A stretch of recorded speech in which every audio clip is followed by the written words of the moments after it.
اور جب موسیٰ نے اپنی قوم کے لوگوں سے کہا کہ اللہ تم کو حکم دیتا ہے کہ ایک بیل ذبح کرو، وہ بولے کیا تم ہم سے ہنسی کرتے ہو؟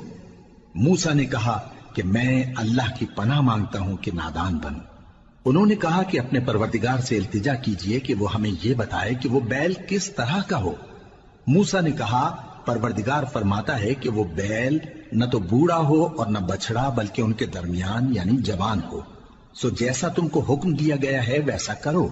انہوں نے کہا اپنے پروردگار سے درخواست کیجئے کہ ہم کو یہ بھی بتا دے کہ اس کا رنگ کیسا ہو۔ موسیٰ نے کہا پروردگار فرماتا ہے کہ اس کا رنگ گہرا زرد ہو کہ دیکھنے والوں کے دل کو خوش کر دیتا ہو۔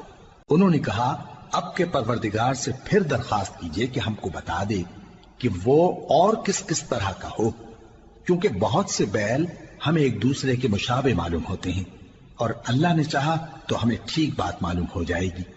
موسیٰ نے کہا کہ اللہ فرماتا ہے کہ وہ بیل کام میں لگا ہوا نہ ہو، نہ تو زمین جوتتا ہو اور نہ کھیتی کو پانی دیتا ہو، بے عیب ہو، اس میں کسی طرح کا داغ نہ ہو۔ کہنے لگے اب تم نے سب باتیں درست بتا دی۔ غرض بڑی مشکل سے انہوں نے اس بیل کو ذبح کیا، جبکہ وہ ایسا کرنے والے لگتے نہ تھے۔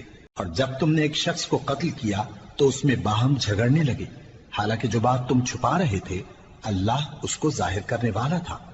چنانچہ ہم نے کہا کہ اس بیل کا کوئی سا ٹکڑا مقتول کو مارو، اس طرح اللہ مردوں کو زندہ کرتا ہے اور تم کو اپنی قدرت کی نشانیاں دکھاتا ہے تاکہ تم سمجھو۔